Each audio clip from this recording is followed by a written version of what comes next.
ஒருவனை வீழ்த்த வந்து ஒரு கூட்டமே வந்து பாடுபடுவாங்களாம். ஒரு கூட்டம் சொல்றதை விட ஒரு நாடே வந்து பாடுபடுமா. ஆனால் அந்த வீரனை வந்து அவங்களுக்கு தர வேண்டிய அடி என்னன்னா அவனுடைய சாதனைகள் தான். அதேமாரி தான் நம்ம ரோஹித் சர்மா.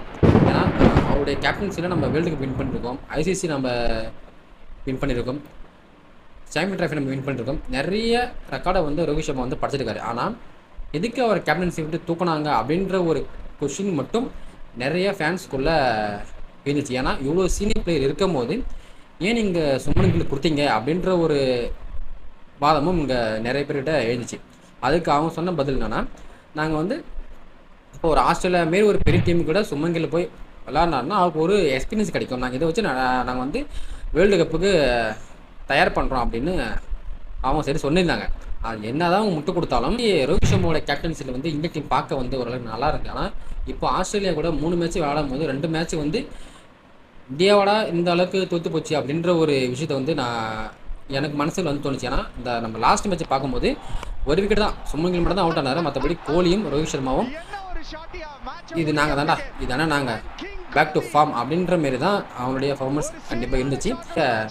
வலிமையாக காட்டியிருக்காங்க. இது வந்து 2 பேருக்கும் உண்டான வெற்றியை விட இவங்க எதிர்த்தாங்க பார்த்தீங்களா, அது அவங்களுக்கு உண்டான ஒரு சாட்டை அடி அப்படின்னு சொல்லலாம். ரோஹித் சர்மா பொறுத்த வரைக்கும் நிறைய ரெக்கார்டு நம்ம சொல்லலாம். ட்ரிபிள் செஞ்சுரி சொல்லலாம், டபுள் செஞ்சுரி சொல்லலாம். ஆனால் இன்றைக்கி அடுத்த செஞ்சுரி வந்து அவர் வாழ்நாளே ஒரு மிகப்பெரிய செஞ்சுரியாக நான் பார்க்குறேன். ஏன்னா ரோஹித் சர்மா இது வரைக்குமே ஆஸ்திரேலியா கூட 49 மேட்ச் விளையாடி 9 செஞ்சுரி அடிச்சிருக்காரு.